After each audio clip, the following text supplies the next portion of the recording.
দেশ কিংবা বিদেশ থেকে যারা আমাদের সঙ্গে রয়েছেন দর্শক, আপনারা বেশি বেশি শেয়ার দিবেন যেন আমাদের এই দৈনিক অনুসন্ধান মিডিয়ার সরাসরি লাইভ থেকে দেশ বিদেশে যেন খবরটি পৌঁছে যায় এবং পৌঁছে দিতে পারি, যেন এই যে ভারসাম্যহীন ব্যক্তিরা আপন ঠিকানায় ফিরে যেতে পারে দর্শক। এজন্য বেশি বেশি আপনারা শেয়ার করে দিবেন, আমাদের সঙ্গে থাকবেন দর্শক।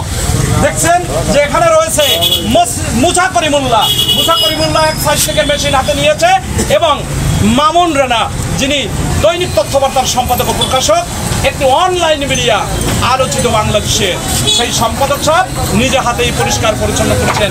আমরা আপনাদের সামনে জনসাধারণ এখানে উপস্থিত হয়েছে এবং ভিড় জমিয়েছে অসংখ্য লোক।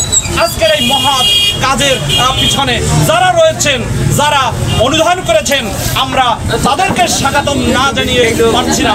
সর্বপ্রথম স্বাগতম জানাচ্ছি শরণখোলা থানা পুলিশের ওসি তদন্ত রাধেশ্যাম সরকার।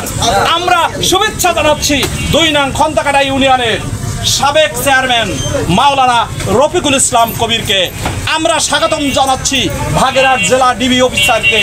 আমরা স্বাগতম জানাচ্ছি শরণখোলা থানার ওসি এইচএম কামরুজ্জামান সাহেবকে। আমরা যারা আমাদের সঙ্গে রয়েছেন সবাইকে আমরা ঈদের শুভেচ্ছা জানাচ্ছি দর্শক।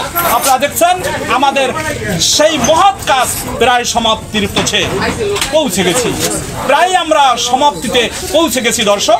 আমাদের সঙ্গে থাকবেন।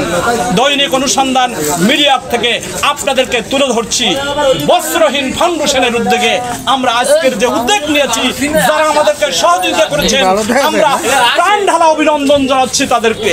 দর্শক, এই মাহে রমজানের শেষ প্রান্তে আমরা সেই বস্ত্রহীন ফাউন্ডেশনের উদ্যোগে যে আমরা উদ্যোগ নিয়েছি এবং যে মহৎ কাজে আমরা হাত দিয়েছি, জানো এই কাজ আপনারা দেখবেন দৈনিক অনুসন্ধান মিডিয়ার সরাসরি লাইভ থেকে মানুষ এতটাই আনন্দিত হচ্ছে, এতটাই উৎফুল্ল হয়েছে যে আজকের শরণখোলায় সর্বপ্রথম এই বস্ত্রহীন ফাউন্ডেশনের পথ চলা, সর্বপ্রথম আমরা সেই রমজানের শেষ প্রান্তে ঈদের শুভেচ্ছার মধ্য দিয়ে আমরা এই ভারসাম্যহীন ব্যক্তিদেরকে পরিষ্কার পরিচ্ছন্নতা করে দাড়ি মোজ এবং চুল কেটে পরিষ্কার করে গোসল দিয়ে নূতন জামা কাপড় পরাচ্ছি, নূতন সাজে সজ্জিত করেছি। যেভাবে নূতন নশা সেজে শ্বশুর বাড়ির দিকে রওনা হয়, ঠিক আমরা সব ভারসাম্যদেরকে চুল দাড়ি কেটে পরিষ্কার পরিচ্ছন্নতা করে নূতন জামা কাপড় পরিধান করিয়ে অন্তত আমরা আজকের বেলা তাদেরকে ভাত গোশ খাওয়াইয়ে তাদেরকে একটা সান্ত্বনা দিয়েছি এবং দিতেছি। আপনারা আমাদের সঙ্গে থাকবেন, ভালো থাকবেন, সুস্থ থাকবেন। সবাইকে ঈদ মোবারক।